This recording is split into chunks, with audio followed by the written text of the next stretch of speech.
Good evening. Wow, what a view. Welcome to this very special event at the Filmpodium. I know you have all been waiting for with great anticipation. Our evening with the mesmerizing artist Tilda Swinton.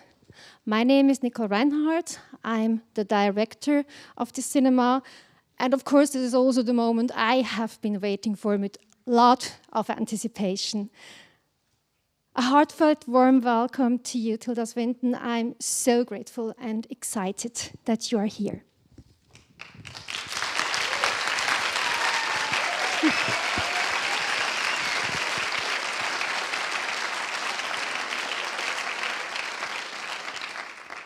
But we do not have just one very special guest here tonight. There is a second person I'm extremely happy to welcome, and that is our mayor, Corine Mauch.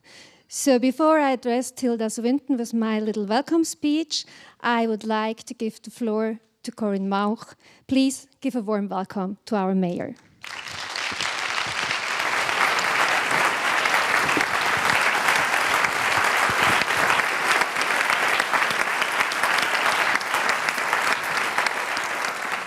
Dear Tilda Swinton, dear lucky guests, I have to admit I am a fan.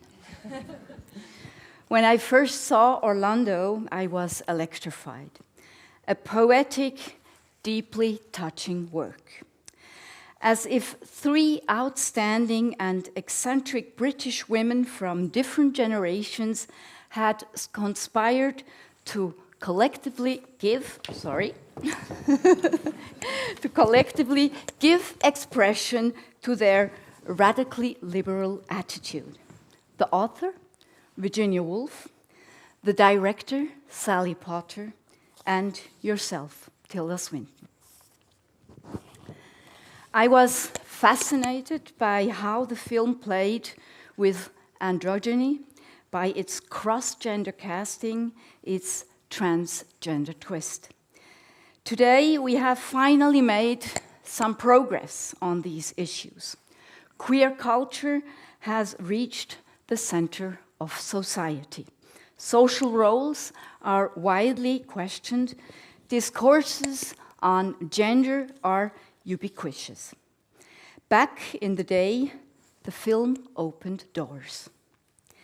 And of course, I was especially impressed by your acting, your literally timeless embodiment of this literary fantasy. Your strength, your beauty, your incomparable presence. On various occasions, I've declared Orlando my favorite film of all times. And my new co-director of culture just told me that I once talked to her about this film, Orlando, and she didn't know it. Now she has seen it. Just recently, I took out my somewhat dusty DVD player to watch it for the umpteenth time. I've picked out this film because it holds a special significance in my life. But here in Zurich, I am by no means alone in my admiration for the all-around phenomenon Tilda Swinton.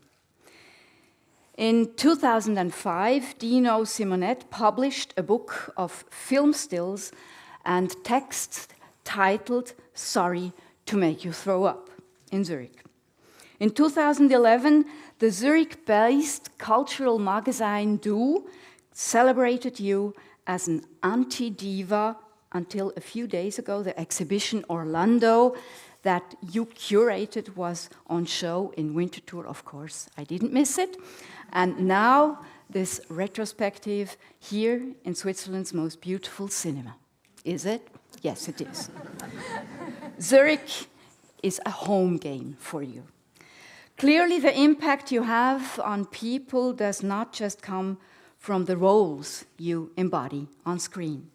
It seems to me that the way you live your life as an artist is equally defining for the all-around phenomenon Tilda Swinton. You were, I suppose, expected to marry a duke. You could have remained part of the artistic avant-garde all your life. Your success in industrial filmmaking, as you call it, could have taken control of your life. You could have sent your children to an existing school instead of founding a new school yourself. You've had many opportunities to accept offers for life roles and not ask so many questions. But nothing on earth seems to have the power to define who or what Tilda Swinton is. You seem to use every one of your successes in life to win more freedom, to claim sovereignty over one's own life as radically as you have. That is the Swintonism that I wish for everyone. I am extremely happy to have you here with us tonight. Thank you very much for coming.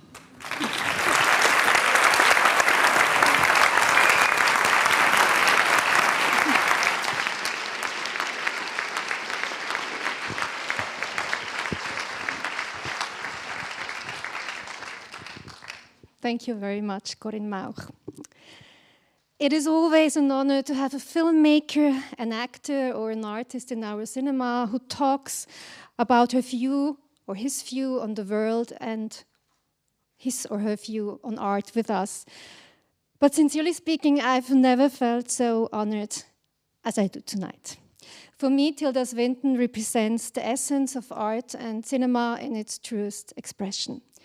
Be it a punky experiment or an ambitious mainstream film, Tilda Swinton inscribes herself into her role with an aura and total commitment. Within just a few minutes on screen, she becomes the gravitational center of every film. There is a physical honesty to her acting that I find is breathtaking. Tilda Swinton exposes her body in all its glory, but also in all its vulnerability. I have seen her as a diva, almost goddess in Edward II by Derek Jarman. Every step pure elegance. It seems almost not reachable for us, but I have also seen her as the desperate mother of a newborn in The War Zone by Tim Ross. And there she is, so fleshly, so physical. Either way, it seems to me that Tilda Swinton uses her body as a reflection of our human condition. But Tilda Swinton is not only an incredibly gifted and versatile actress, she's also a director, a producer, and an enabler of powerful film projects that challenge convention, projects that matter. One of these films is Memoria by Tayo Rapichatpong Verasetakul. Tilda Swinton plays the main actor who finds herself in a state of limbo in this dreamlike movie that travels between times and fears and touches upon collective and personal trauma.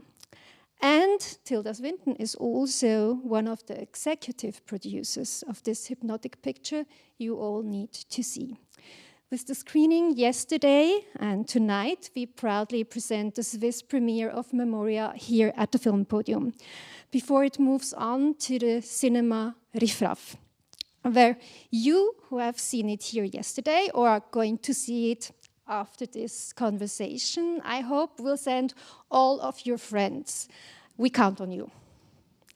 Dan Wechsler from Bordkader Film Production and the distributor of the film, the Cinémathèque Suisse, and its director, Frédéric Mayer, they are both here tonight, and I would like to thank them very much for granting us the honor of this Swiss premiere. Tilda Swinton has traveled here from the glamorous Cannes Film Festival, but she's the kind of artist who started her own non-glamorous film festival, the Ballerina Ballroom Film Festival in an old bingo hall in Nairn, Scotland, a festival for the people. And on another occasion, she pulled a mobile open-air cinema through the Scottish Highlands with fellow filmmaker Mark Cousins, camping each night in a different village, a guerrilla cinema for those villages who have no cinema. A joyful, beautiful manifestation of the passion we probably all share in this room and that unites us all. Pure, daring, meaningful cinema. Thank you so much for being here tonight, Tilda Swinton. The floor is yours now. Please give a warm welcome to Florian Keller, journalist and cultural editor at the weekly newspaper magazine Woch. He will be your host tonight, and to Tilda Swinton.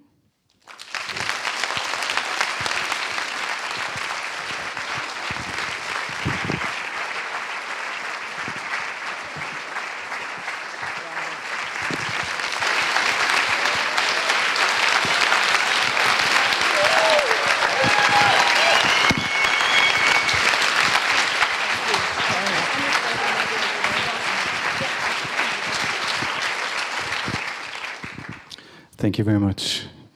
Welcome, Tilda Swinton. Thank you, I just Florian. learned a new word tonight from our mayor, Swintonism. So Me too. let's all try to become Swintonists for this evening. Swintonians. Swintonians, better than Swintonists. Nicole just said it. You've just basically you've been to Cannes recently, presenting 3,000 Years of Longing there, a new film from Mad Max director George Miller. Forgive me this blunt question right from the start, maybe, but do you like going there? Because it's such a sacred place of cinema, of course, but I guess it's also very exhausting with all these press junkets, red carpets, and so on. You know, like anything in life, Florian, you have to have a focus, and you can't get too caught up in, I would say, yes, sacred, but also profane. So it's important to pick your battles. I mean, I love festivals. I love, as I think you might know, cinema, but I think film festivals are something that, I mean, I'm so grateful to film festivals in the first place, because it was only when I went to my first film festival with Derek Jarman, with my first film, Caravaggio, that I met the world of not only international film, but also international filmmakers, and that's been my home ever since. And I'm incredibly grateful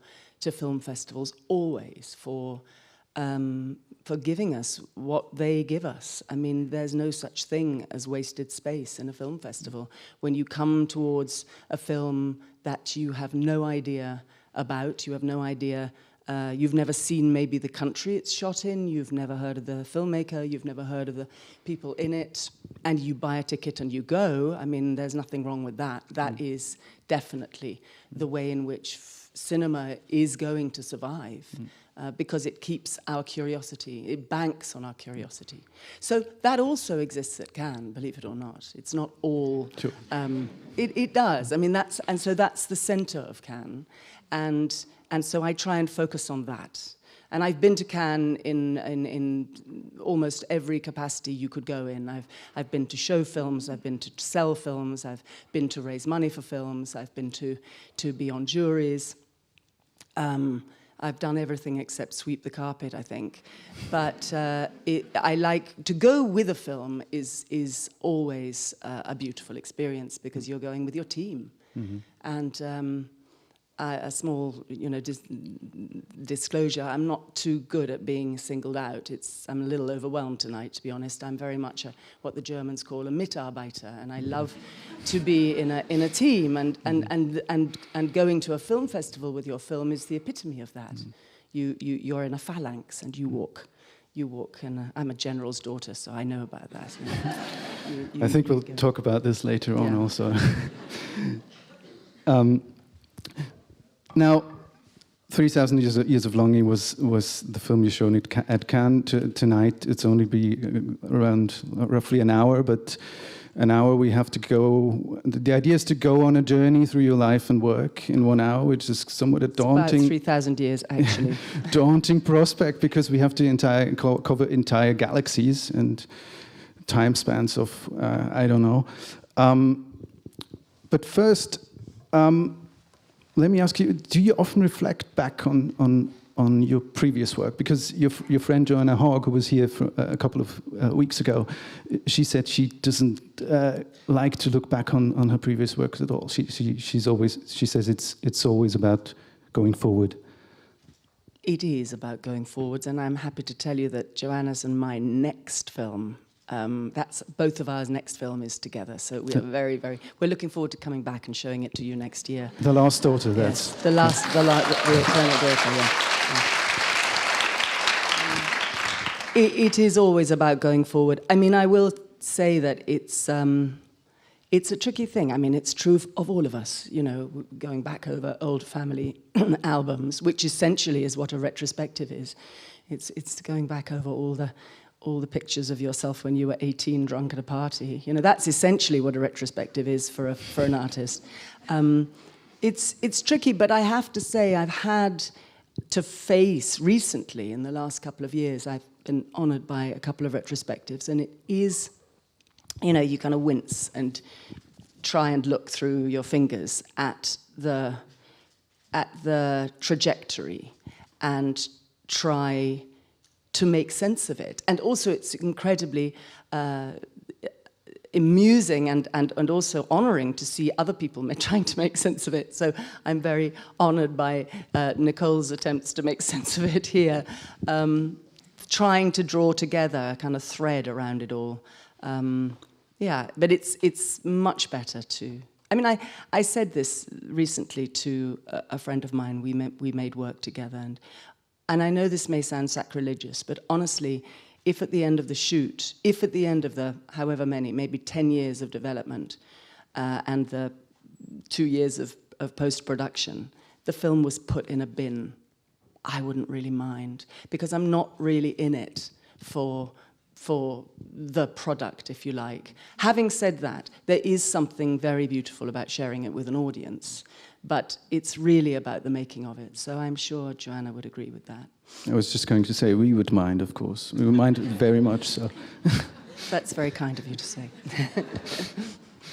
Now let's maybe begin with the more recent past. The film that you showed in Cannes last year, and we'll be screening here right after this conversation. Nicole always said, yeah. Oh, no, I thought you meant 3,000 years. I thought that was quick.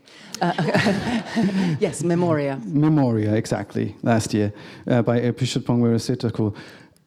First of all, how did you two get together in the first place for this? Well, again, credit to Cannes. This is another thing that happens in Cannes or in film festivals. Filmmakers meet each other. And I met Bong Joon-ho at breakfast in Cannes. I met Apichat Pongwera. Well, I met him when I had the honor of being on the jury and his film Tropical Malady was screened.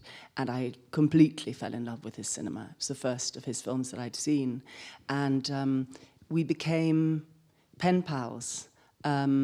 Actually, I think what happened was I wrote something about his film and he read it and he wrote to me, and then we became correspondents.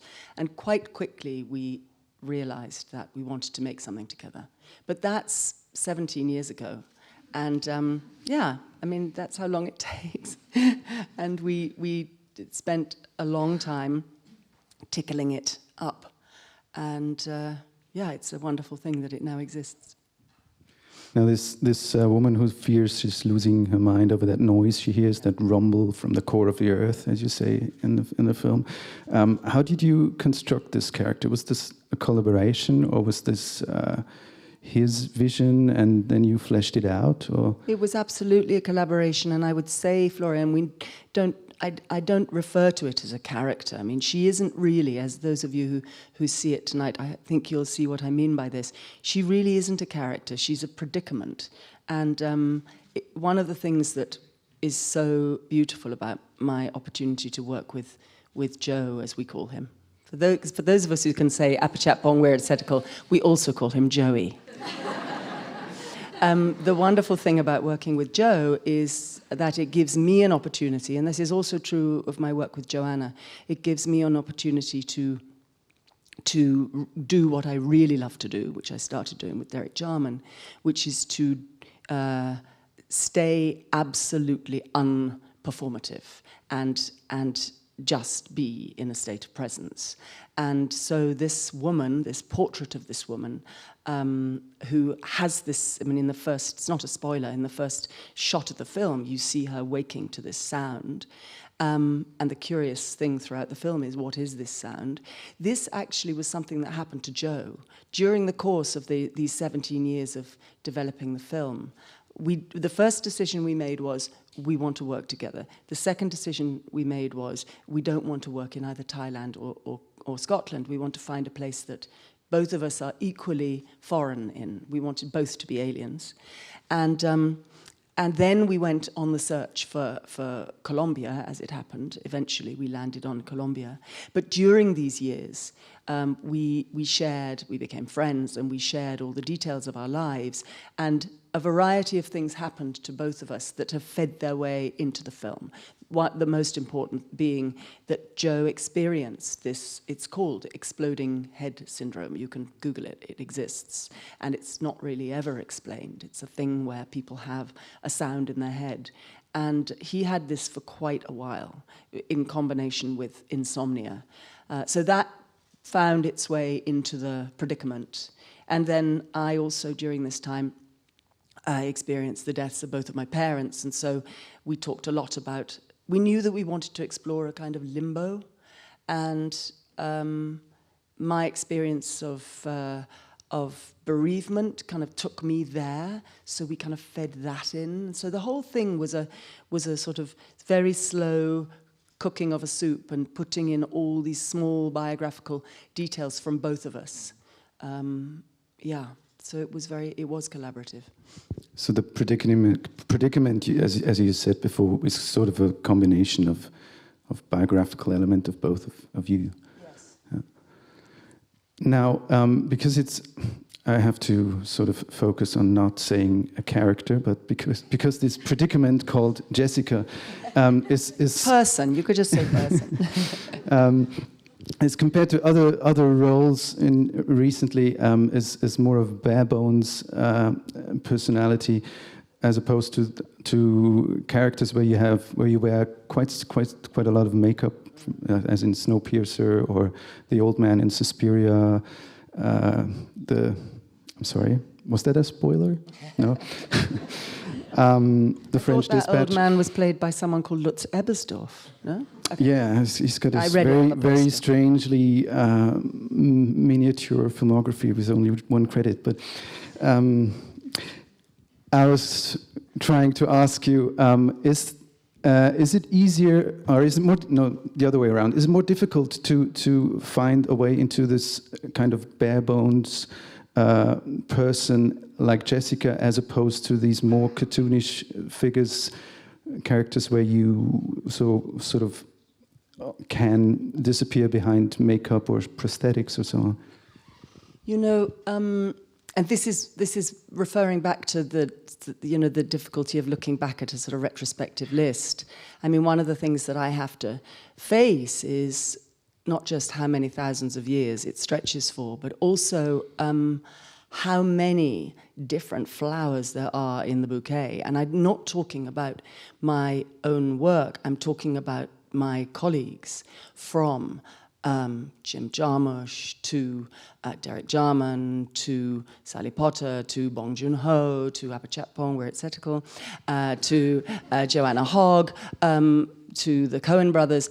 Each of these, and I'm very proud to be able to say this, they are master filmmakers, and they work with a kind of vernacular and a landscape and a frame of their own. And happily, and this is my good luck, I worshipped them all and worshipped them before I ever met them, and knew their work and knew their frame and knew the language. And so stepping into a frame that's placed and created by Pedro Almodovar, I have all the knowledge of what his frame is and what his language is and what his color palette is. And so I must, unless he were to tell me otherwise, which he didn't when I worked with him, I must step into his aura, as it were, like his way of working. And so, this is a long answer to your question. So it's every time I'm in the conversation with the filmmaker, it's a whole new deal. So when I work with Bong Joon-ho, and so far Bong Joon-ho and I have made 2 films, and both of them, Snowpiercer and Okja, required me to work in a kind of burlesque, or not burlesque, but a kind of grotesque, actually. And not burlesque, no, Dieter von Teese, no, more a grotesque. And a disguise, and to work with wigs, and to work with teeth, and to work with a kind of, a kind of graphic novel, because both of those films had a big reference in the graphic novel. So I that was the material. It's like a painter working with acrylic with Bong Joon-ho, and working with oil with Joanna Hogg or something, and working in gouache with somebody else. So it's not that it's easier or more difficult, it's just the material of that particular conversation, which doesn't mean to say that I'm not also, Bong Joon-ho and I are looking to work with something different to that, but for another project. But it's just to do with filling the frame appropriately. So as long as it would be difficult if the conversation required something that one was finding it difficult to provide. But it's just been a question of going with the flow, really, and being appropriate as far as possible to what that filmmaker needs.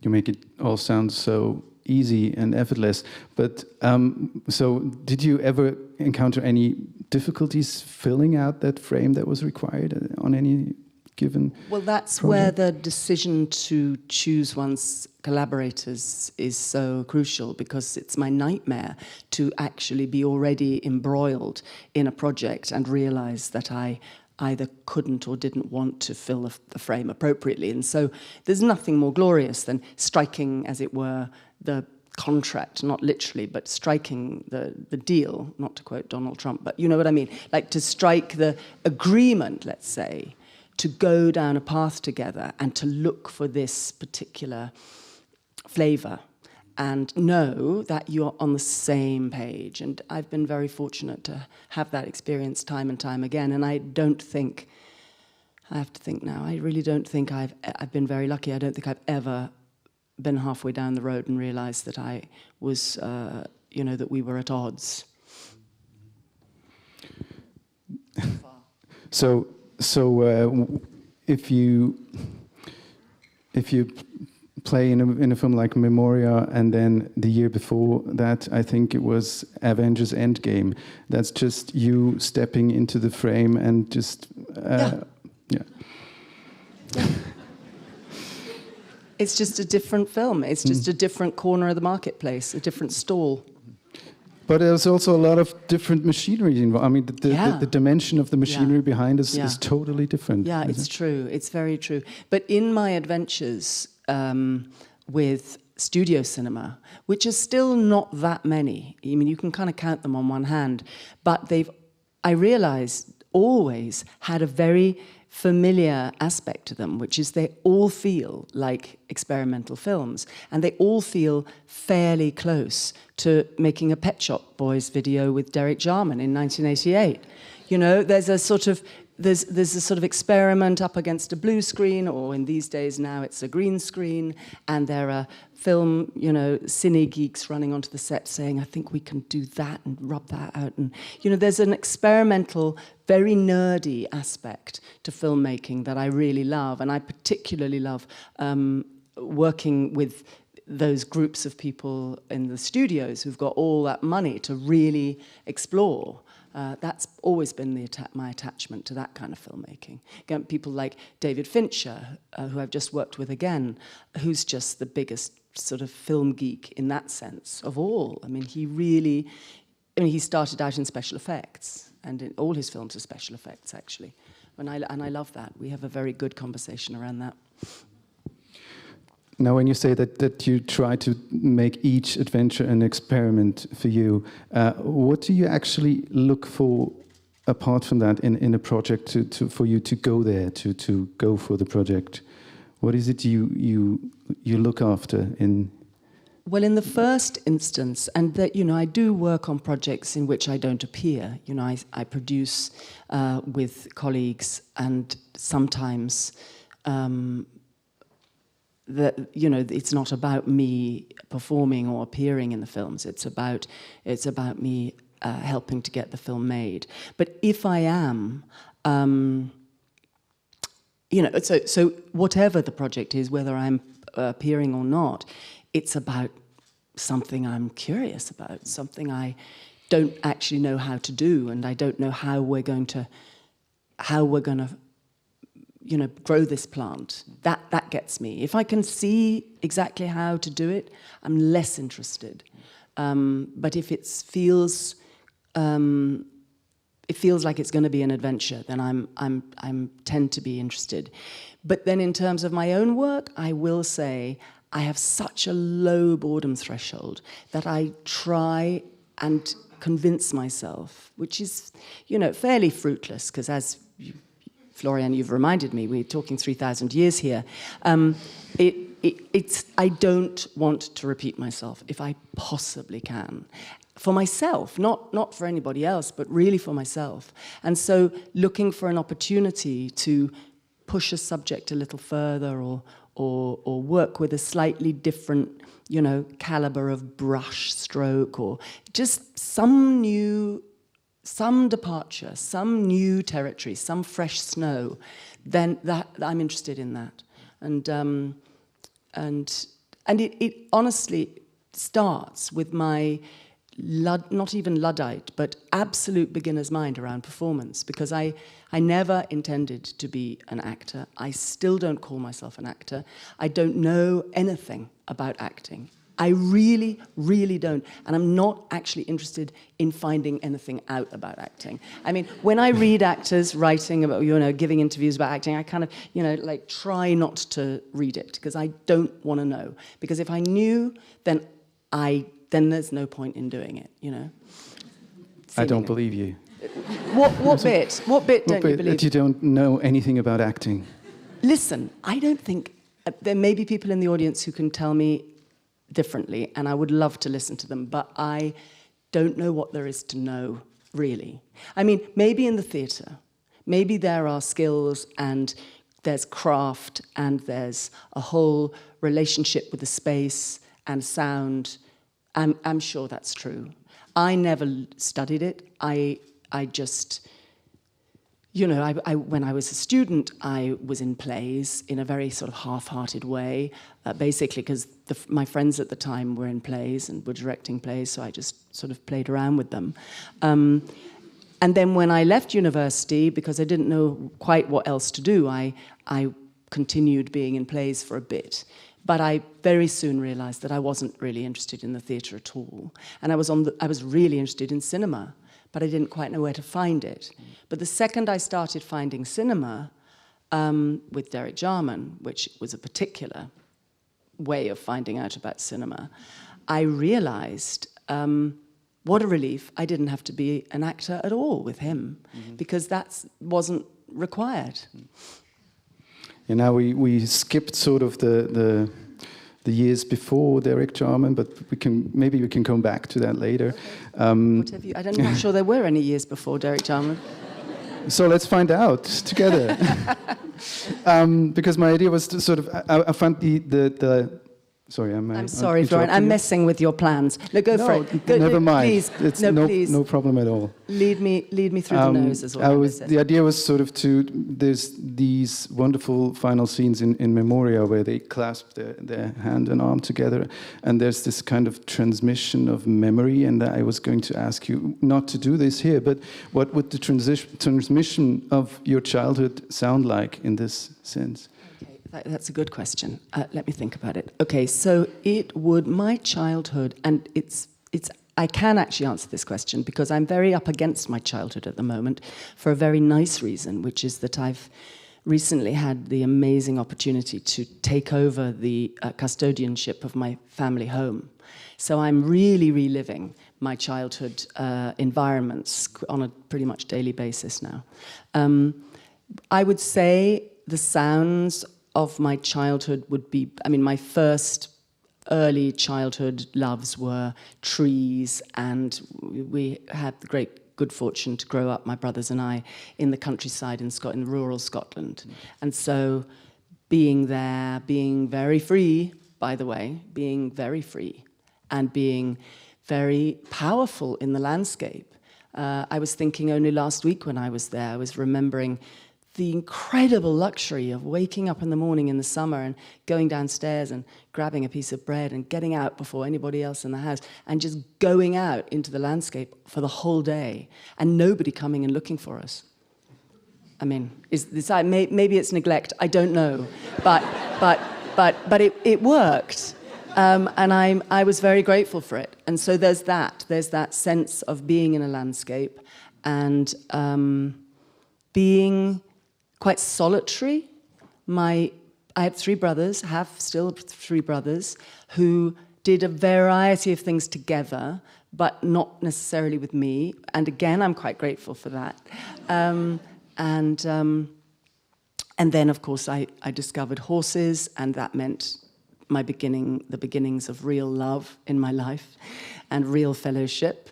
I mean, I'm serious. Anybody who's ever had a horse will know what I mean by that. That's particularly when you're young. It's like a big animal that you can really have a communication with. That was big.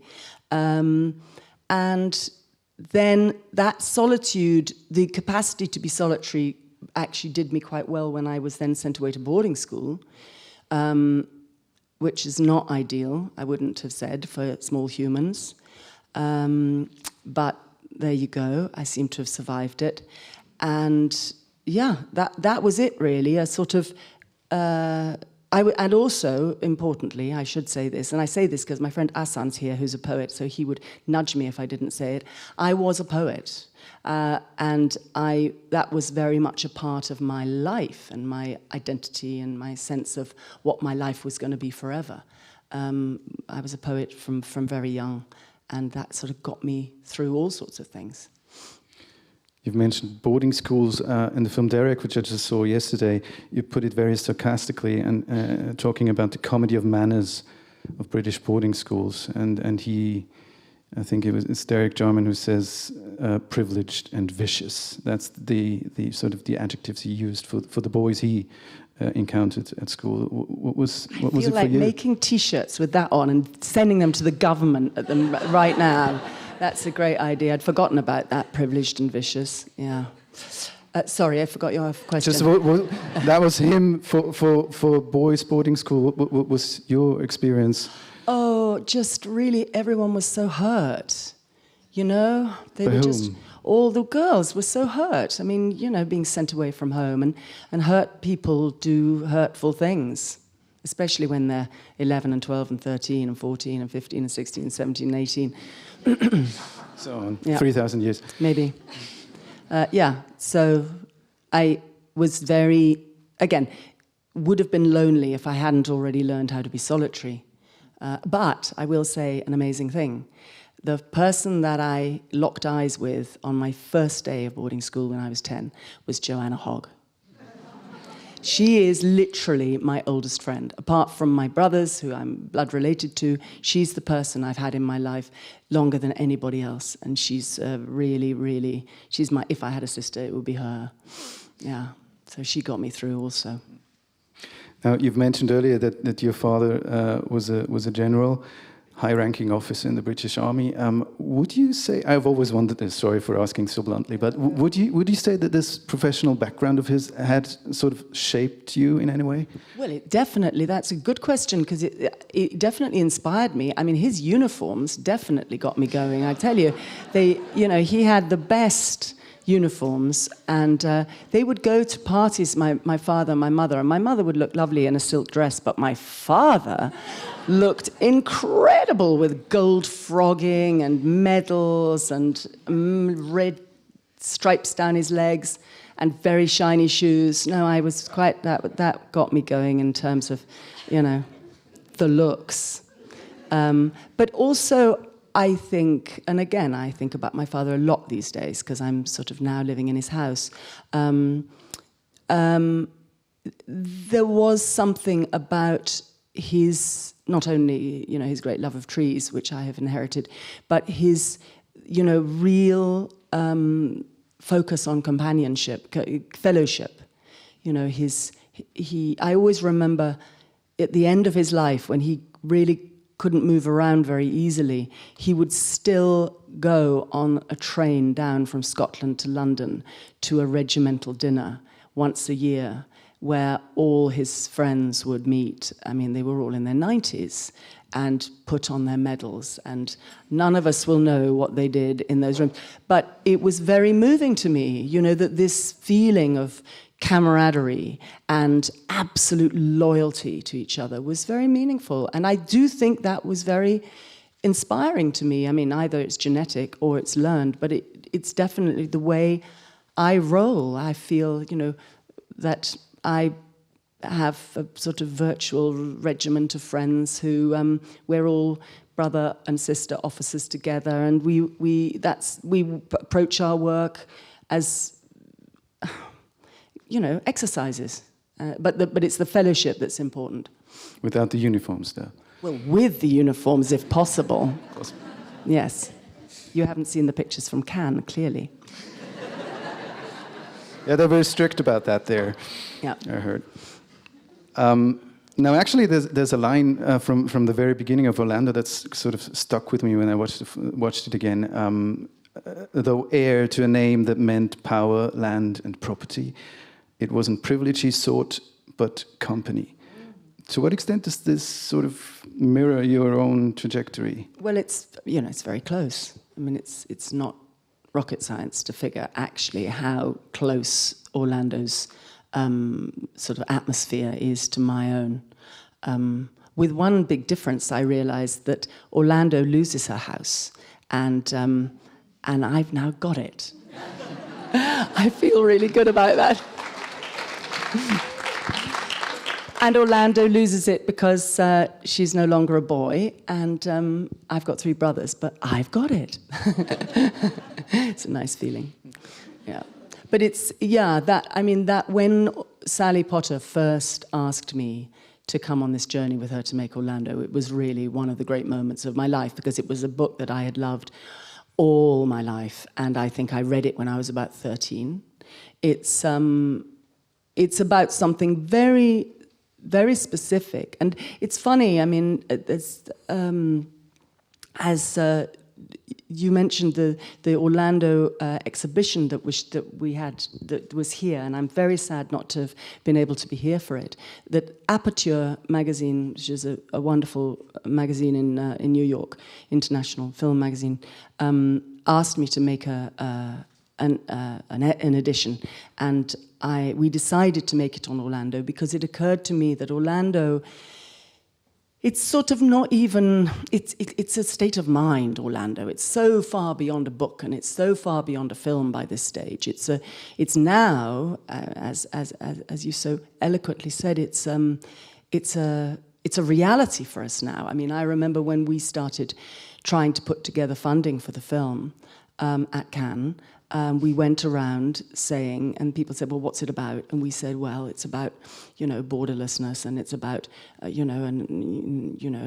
gender-free environment, and it's about, and they said, well, what's the story? And we said, well, it's about class, and it's about, rising above nationhood, and it's about immortality. And they said, well, what's the story? What's it about?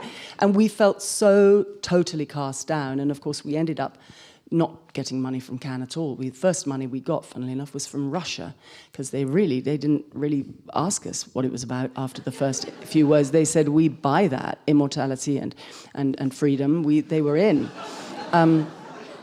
But the reason that I wanted to make that exhibition about Orlando is I remember very clearly, going, not that long ago, let's say about 6 years ago, going into a gender-free bathroom somewhere and just stopping myself and just going, wow. I mean, it's so glorious to know that our young people little ones are never going to, I mean, I hope, let's see, we assume things go up and never go down again, but, will not know what it is to have this prescriptive menu to choose their lives from. So Orlando was always really meaningful to me, not just because it was about a kind of fluidity of shape, but it was about escapology, escaping a class paradigm and escaping a national paradigm and escaping a mortal paradigm as well. And I'd been brought up in a house with all these paintings on the wall with people who look almost exactly like me, but just varying sizes of moustaches. And it really was real for me, this feeling this feeling of a kind of the possibility of living, if not forever, then for a very, very long time. So when she asked me if I was interested in making this film, I was just beyond happy. Now, when you revisited Orlando for this edition of Aperture magazine and also for the exhibition, to what extent, how did your perspective, had your perspective changed after, like that was like more than almost 30 years after no, yes, almost 30 years after Orlando. How did your perspective on the novel and also on the film had changed since then? Well, the thing that was clear to me was that there's a sort of legend about Orlando, the book and the film, that it's about gender. And I truly don't think it's about gender at all. I don't think Virginia Woolf was interested in gender at all, in a proper sense. I think she was interested in a sense of freedom and boundarylessness. And my proposal is that if she had gone on writing Orlando, if it had had another 1,000 pages, you know, in the next 200 pages, Orlando might have been a spaniel, or then might have been a boy again, or, you know, might have been a piano. I don't know, but this sense of freedom is actually more to the point than this slightly binary switch that I think it got. It's pejorative to say tarred with, but I think it's a underestimation of her project to say that it's really about gender. I think it's about a really truly free spirit who's flexible and who just goes on living. And it's interesting because when we started to put it together practically in the film, and we started to sort of do all the really sort of nitty-gritties around how I was going to look and how I was going to behave, and we talked a lot about how I was going to be as a boy and how I was going to be as a girl. And after not that long, we realized that that was not the point. Difference was not the point. Change was not the point. Consistency was the point. Being the same whatever was the point. And all the hooped skirts and the ruffs and the doublets and hose are only so much material. But what had to exist was this persistent spirit of this person, not a character, this spirit, this person, and actually in a sense a predicament, but a person, because being a person is a predicament, let's face it. This person who just remained the same whatever. And that, I think, I mean, I don't know, just even saying that makes me feel good. I think, you know, that feels a closer representation of what that book's project is. No difference at all, just the different, so, yeah, as it says in the film, yeah. Now, I think it's high time we go on a different planet that sort of was mentioned before, but it's high time to go there. You call it Planet Germania in the film Derek, where you started your career as a film actress. Now, I think his influence on you and also on British cinema cannot be overstated, right? And would you say that he's still present in who you are today as an actress and an artist? Oh, absolutely. I mean, it is really, if one's going to play a sort of what-if game, the thought of me not meeting Derek is, you know, induces a kind of vertigo in me, because I'm pretty much certain I would not be making cinema if I had not met him, because what he opened up to me, and not only me, but other people who joined Planet Germania at the same time. For example, my friend Sandy Powell, who I was with in Cannes last week, who's a great costume designer, who's gone on to, she works consistently with Martin Scorsese. She's a great costume designer. And she came straight out of fashion school, or art school, to work with Derek on Caravaggio. Likewise, Simon Fisher-Turner, who actually came on to work on Caravaggio to cast the extras, and used to go down the East End and go into all the cafes and get great faces and pull them out to be popes and cardinals and things. Who ended up being the great composer. He's a great musician, and he's the composer of all Derek's soundtracks. We were kids, and we'd never made a film before. And I think, and Spencer Lee also, who was, well, he had actually acted before. He was from Liverpool and had made a couple of television films with Willie Russell. But we were all just a bunch of kids together, and he's influenced Derek. I mean, we had this beautiful experience a couple of years ago, just before lockdown. It was literally the month that everything shut up, at the beginning of 2020. You might have heard that we had what's the word? Can't speak in any language now. Suddenly, it's gone. An initiative. That's the wrong word, but anyway, an initiative to raise money to buy Derek's house in Dungeness for the nation, so that our plan is for it to be an artist's retreat and place for artist residences, and we needed to raise an awful lot of money to do it, and amazingly, we did it. We did it like into the third month of lockdown. People were all at home sending in money. It was fantastic. But what I mean to say is that a lot of us kids of Germania came together around this initiative, and we were all able to say, yes, he has influenced our very bones. We wouldn't be doing what we're doing now if it hadn't been for him. And if it hadn't been for his... the legacy, which he would say, was him passing down a baton from a previous generation. I mean, to work collectively in that way. That's something he learned. We're all retrospectively nostalgic for previous eras, and I'm retrospectively nostalgic for the 60s, and I know there are people younger than me who are very retrospectively nostalgic for the 80s, and, on it goes. He took from his teachers in the 60s and brought forward this idea of working collectively, and that has absolutely formed the stuff of the way I like to work. Now, the term muse has been somewhat discredited recently, along with the term genius as well. Would you still refer to your relationship with Derek Jarman as sort of a, not genius muse, but I don't know, did you ever see yourself as a kind of muse to his work, or was that from the very start out of the question because collaboration was everything? I don't think Derek needed any muse other than himself, to be honest with you. But I understand why you asked the question, and it is a sort of tricky one. I mean, I don't balk at the word muse, I balk at the assumptions about what a muse might be, and there are assumptions that a muse from different eras, might be some incredibly passive woman with long red hair who, gets abused at some level and kept her mouth shut. That was not so with us.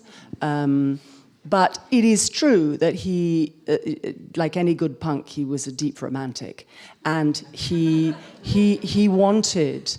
Well, I don't know if he. I don't know. I wish he was here. I wish he was here to tell you. But my sense is that when he met me, he saw that he could place, again, like a painter with a colour. I presented a certain colour for him, a female colour, a feminine colour, but also an androgynous colour that he could paint with. And that was, I think, really useful to him. And I was very grateful that it was useful to him, because it was also useful to me. But I think, I don't know if he was looking for it, but he he definitely, I'm getting shy now. I don't know what to say. I can't speak his words for him, but I think it was something that he felt that expressed something. To have me in his frame express something that he otherwise wouldn't have been able to express.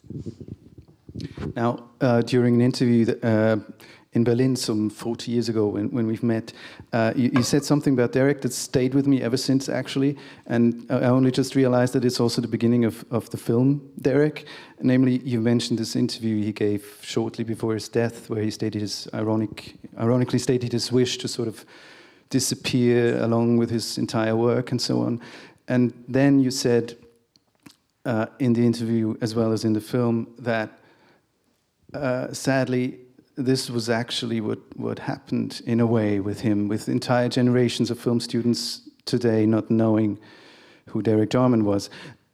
Now, that was 14 years ago. Would you say that's still the case today? Or stop press, news alert, no longer the case, no question. I mean, I do believe that in the last few years there have been real concerted efforts made all around the world, actually. I mean, he has become a much more international artist than he ever was in his lifetime. In his lifetime, he was always international. And I don't know whether this is true in Switzerland, but in small countries, you tend not to be that appreciated, right? And we used to get our money to make our films from ZDF in Germany and from Uplink in Japan and a little bit from Italy and a tiny bit from London. So he was international in that sense. But since then, he was never really appreciated in France. And that's definitely changed. There have been retrospectives of his work in France and all over the place. I mean, he has become a much more recognized artist. But as I said then, all those years ago, he is the preeminent example. You know, when film students ask me for an example of a self-determining, multidisciplinary, completely sort of bombastically autodidact artist, I can only say, look at Derek. And it was the case that 20 years ago they would say, who's that? They don't say that anymore. They say, oh, yeah. They either say, yeah, I know, or they say, oh, yeah, I've seen one or two, and then they go back, and now, fortunately, thanks to Blu-ray and thanks to the BFI really putting their money where their mouth is and getting new prints made and getting the material out there. And also, for example, Maya Hoffman at the Luma Foundation, who bought all his archive, you know, there has been a sort of, not a revival, because it was not the ground that had been covered before. It's like he's pushed forward and outward, and I'm really happy that that's the case. Now, that very close-knit creative community that you encountered with around Derek Jarman, was that an experience you've encountered later on in different artistic environments? Approximately. I mean, it was. So here was my predicament, that I worked with him. I discovered this way of making cinema. So when we got as far as me leaving school, and then I went eventually to university, and I went as a poet. I got my place as a poet, and I promptly stopped writing, which I'm very ashamed of, but I did. Those universities, they tell you to read too much, you know, and then I had these friends who worked in the theatre, were making theatre, you know, university theatre shows, and I liked them, and they asked me to kind of join in, so I did. But I was aware that a lot of them were very serious about being professional actors or professional directors or professional theatre makers, and I knew I wasn't. So I was with them for about 3 years, and then when I left, and I continued to sort of fluff around in the theatre for a bit, and then realised I really didn't want to do it. I was going to stop performing completely, and what I really wanted to do was to write. I didn't have the confidence yet to start writing poetry again, but I wanted to write cinema criticism. And then I met Derek, and suddenly I realised that somehow in the sort of sand pit that he provided for us, which was this safe space, we could basically figure out what we were interested in. So Sandy Powell could just figure out what kind of costume designer she wanted to be. With very little money, she would sort of go down to Brick Lane Market and get old saris and make them into 18th century costumes. And Simon would sort of tool around on one of those funny little organs and make electronic music that would end up in the films. And I was only required to be filmed, but I could do whatever I wanted in front of the camera. And the first film was Caravaggio, which was a 35mm film. And as we know, 35mm shoots cost money, which means they have to be quite organized. You need to raise money for them, you need to have a call sheet, you need to have a schedule, everybody needs to know what they're doing, and you can't run over. But the other whole area of our work was in Super 8. And in Super 8, we were completely free, and we were making these home movies, which we did for sort of days. I mean, we just never stopped shooting. We were shooting all the time.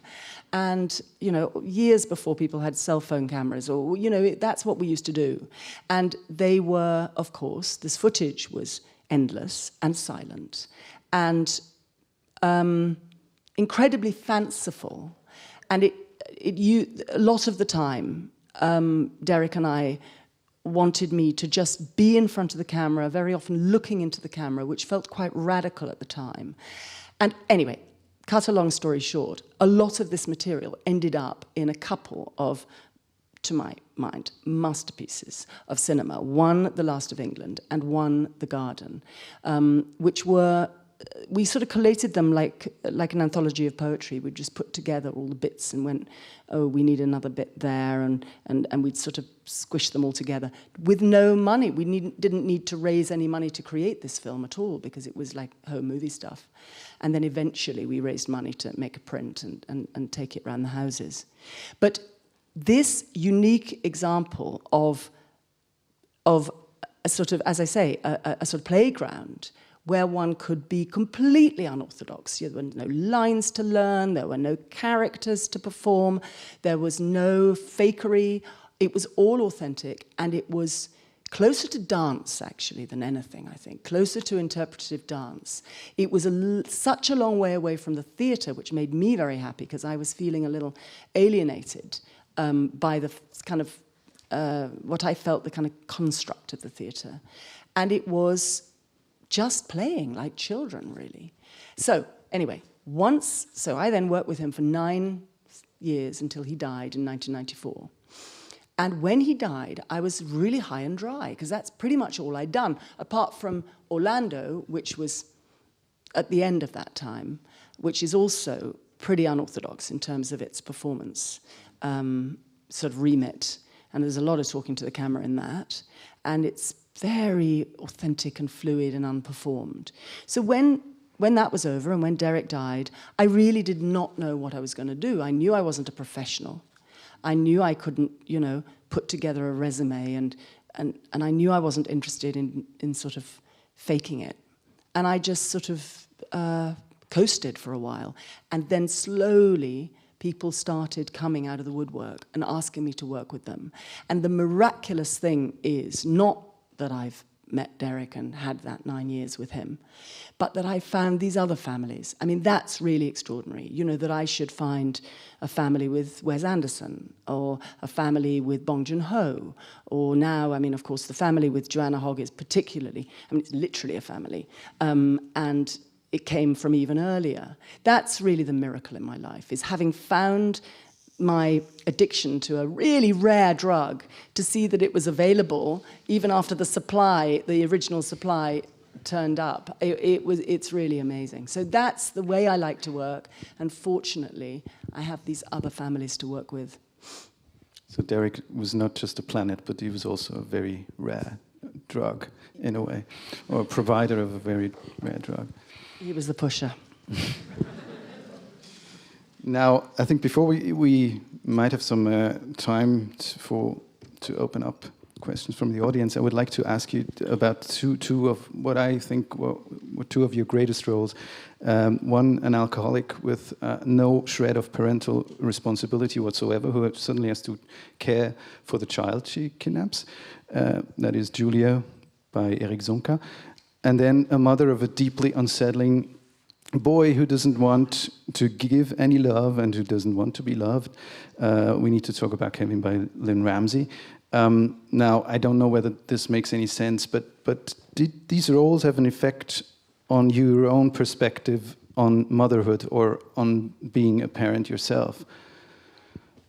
Well, it's very interesting. I noticed the other day how often, because I'm working again on a project when I have in the project I have a son but not a daughter, and so I've now, worked on very dear projects with a daughter, not only a daughter but my own daughter. So that I've kind of redressed the balance a bit.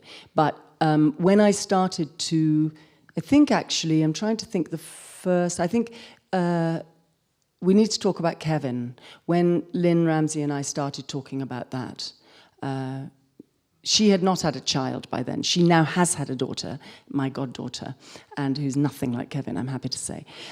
But I was aware that, because I think I read the book, Lionel Shriver's book, before I was a mother myself. And I think the reason I was so caught by the idea of making this film was when I had my own children, this very interesting thing happened, and I don't know if any parents in the audience can relate to this, but I'm just going to say it. When I had them, and I saw them, and I loved them so much, the first response was this enormous love, and the second response was relief. And I remember afterwards interrogating myself and thinking, why were you relieved? What did you think? Why? What was... And I realized that I was relieved that I had that love. So something in my psyche knew that it was possible to not have that love. So when I read that book, when Lynn talked to me about, I'd already read the book, when Lynn talked to me about making the film, I thought this was really an interesting possibility to look at that nugget in the psyche that those of us who are fortunate to be able to love our children in the way that I'm happy to be able to do, that incapacity or that inhibition is a real thing. And I've spoken to women since who have this predicament.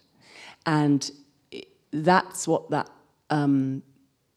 book and what that film is about. So I think I would have wanted to make it even if I wasn't a mother, but definitely being a mother, pushed me forward. And Julia, well, Julia is a different predicament because Julia is an addict and she is incapable of looking after herself. In fact, more than that, she's self-destructive, suicidal, drunk, as is referred to in the film. And when Schicksal gives her this child, who, in the first instance, she's the aggressor of the child, and puts him into all sorts of risky situations. When, spoiler, she ends up being the protector of this child and ends up actually being the mother of the child, it was, in a way, it was an inversion of the other journey with We Need to Talk About Kevin. But yeah, I don't know. I'm happy to say that, I mean, maybe they're like the nightmare scenarios that I've never had to deal with my own children. But I'm so aware of how fortunate it is, not only to be able to be a parent, but to not have that kind of obstacle. But that obstacle really does exist, and that's what that film's about. Any chance that you will work with Lynn Ramsey again? I saw her 2 weeks ago. In fact, no, I saw her last week in Cannes. Yes, we're talking wonderful. About something else. Because it always makes me so angry. She only got to make 4 feature films since her debut in 1999, and I always, it makes me angry because I think somewhat the industry is to blame, not her. No, don't worry. It'll all come out in the wash. It's all right. It's all right. It's coming. It's all coming, don't worry. She's very incredibly glad. inspired and productive artist, and it's just one of those things, you know. She's had a number of relationships with projects that just haven't happened for a variety of reasons, and but she's got all sorts of things coming down the track, so don't worry. Don't get me wrong, I'm not angry at her, but I'm angry at the circumstances that prevent her from... She's not doing anything wrong. I didn't think so. It's going to be all right. It's going to be all right. Wonderful. So maybe now is the time to open up questions from the audience. I don't know how much longer we still have time for, but is there a microphone? 5 minutes. The man with the hat right at the very back. Woman, I'm sorry. Orlando with the hat. As my child would say, it doesn't matter.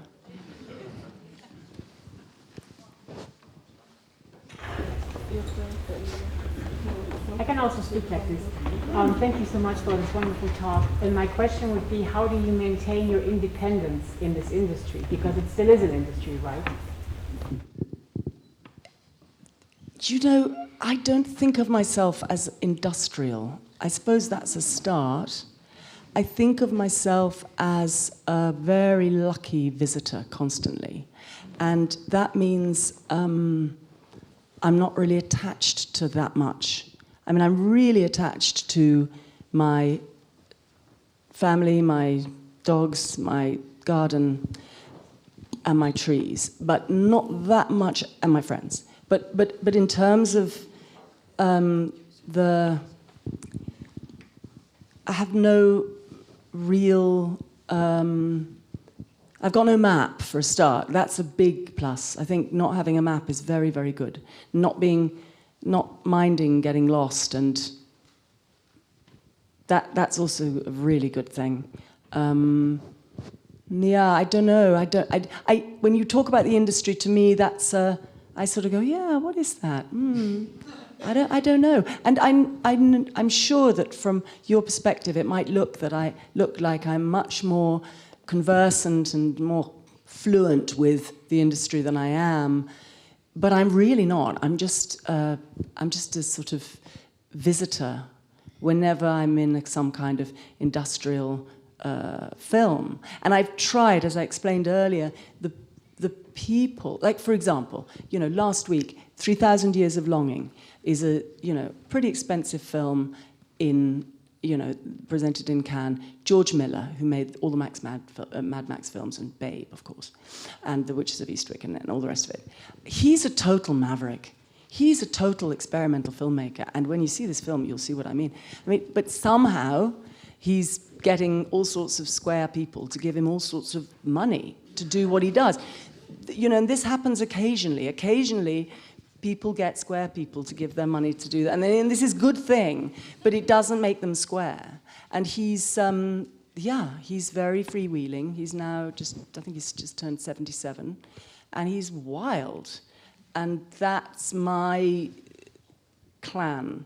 And I don't know, I think he would probably say he's not attached either to thinking of himself as an industrial animal. I don't know if that answers your question. Okay. Any more questions? Right at the back, yes, thank you. Does this work? Okay. First of all, thank you very much for coming to Zurich. It's really great to meet you. The Souvenir Part 2. How was it to act or play next to the leading lady of the movie? Yeah. Well, the leading lady of that movie is an extraordinary person. She was had just left school, and in whatever the year was, I want to say 2018. I can't remember, but anyway, when Joanna told me that her next film was going to be in 2 parts, shot over 2 years, and was going to be about a very personal part of her life that I knew very well because I'd been around at the time. And she wanted me to play her mother, who I knew very well. And as the weeks went by, coming up to production, I kept saying to her, and have you found the girl? And she said, no, it's really hard. You know, I don't want an actress, and I don't want someone who wants to be an actress. I don't want a kind of selfie girl. I want someone who could feel like somebody from the 80s, and someone who is a filmmaker, someone who wants to look and not be looked at. And so we went through all the people we could think of. I told her about a number of Honor's friends, and it never occurred to us. And then one day, about just shy of 3 weeks before we were starting to shoot, I knew that it was contentious. I mean, I'm still sort of savoring the weirdness of this moment because I'm her mother, for God's sake. And, you know, she was going to go off to Namibia to be a volunteer teacher. And I didn't want to mess with her. But at the same time, as an artist, I thought she would be perfect for this adventure. And I know the way that Joanna works, which is, as you know, to improvise. And so I proposed to Joanna. I said, well, what about Honor? We had a conversation, and Joanna said, well... Anyway, so she stepped into it so gracefully. It was like a sort of school project for her. She just stepped into it. And because of the way in which we work, she didn't even know what was going to happen the next day. She would literally turn up and be, you know, we would figure out what she was going to wear. And Joanna would say, right, today it's going to be a dinner party scene, and you're going to meet some people that you don't know.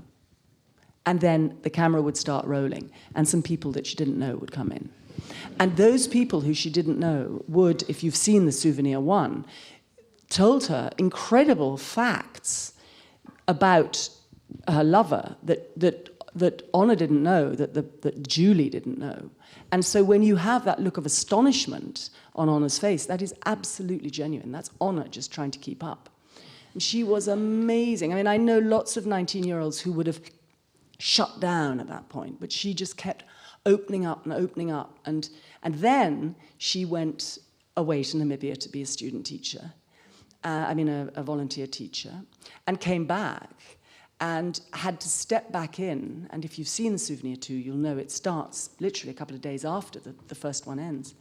So we then had a 21-year-old who was very different, who was much more self-determined, and, you know, had been teaching a lot of children in Africa for a year. And she went back into it and followed through the trajectory of this woman who she was playing. She was, I can't even tell you, she's amazing. She's amazing.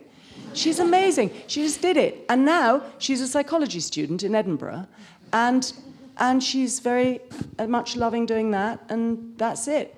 She just hit it out the park, and it was delightful. I mean, we are very different, mother and daughter, to the mother and daughter as we portray in the film. But she's hugely playful, as am I, frankly. And we just played it. You know, I put on a grey wig, and we just sort of riffed. It was beautiful. Thank you. I'll tell her that. But so she won't continue acting for the moment. I mean, she, in her mind, she never started. She just, you know, it was just, you know, a thing she did with her godmother and her mother, and, you know. Just like you, she doesn't know anything about acting. Well, she doesn't. I mean, I'm very proud to say that. But the thing is that she, I mean, if I am to blame in any way, I will say that one of the reasons that I proposed it is that she has now had a similar opportunity to the opportunity that I had with Derek, which is she's been so spoiled. She got the best. You know, she's not going to drop that standard. You know, she's going to be looking for an authentic experience always, whatever it is.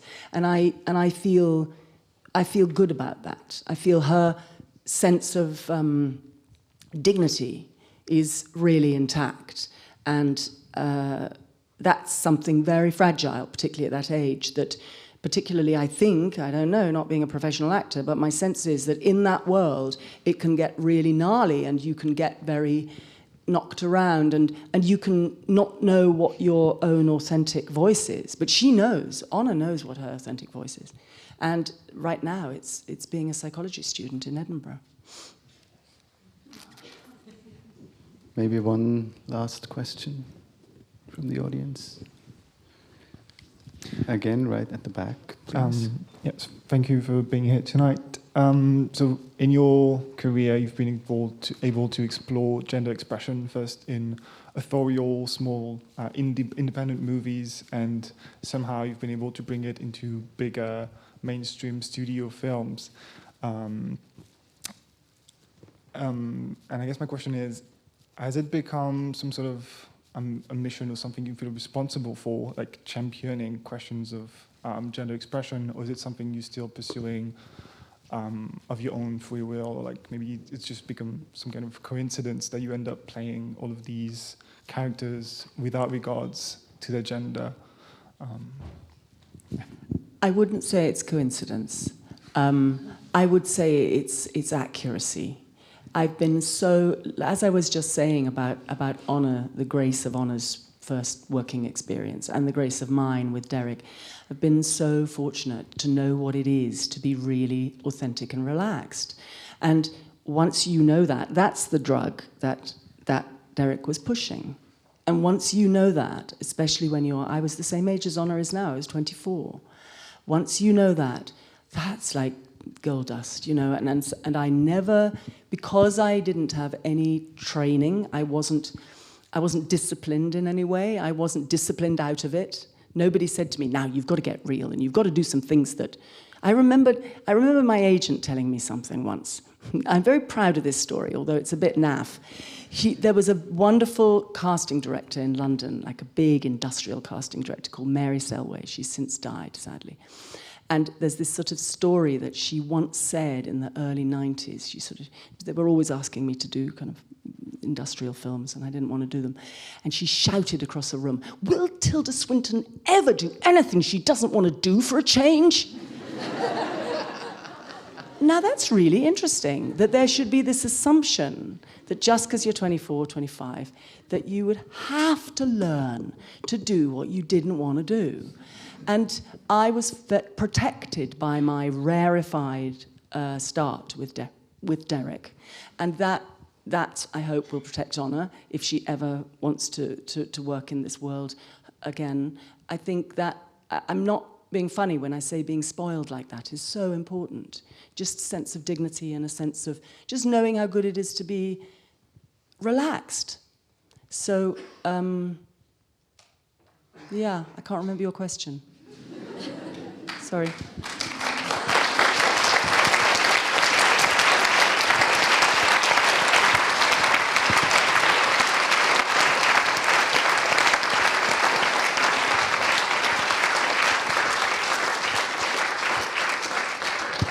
Well, thank you very much for being here with us tonight. I can't tell you how privileged and honored we all feel about your presence, and we hope to see you soon on this screen, on so many other screens in this city and in this country. And now I pass over for the last word to our host, Nicole. Before she comes on, I want to say this. I want to say thank you, and thank you so much, Filmpodium, for existing. I know the significance of this cinema. I know the significance of this audience, and it's so important.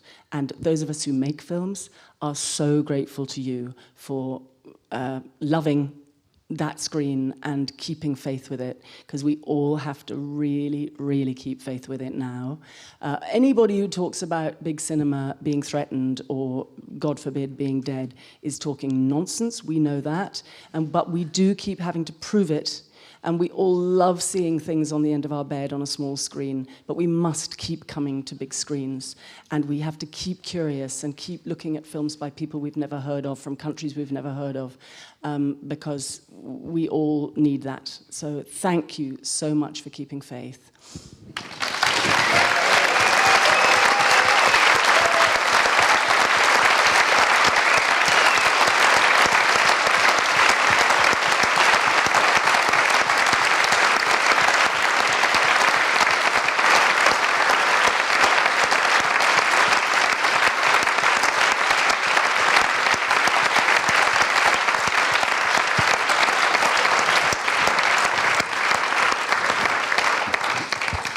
Thank you so much.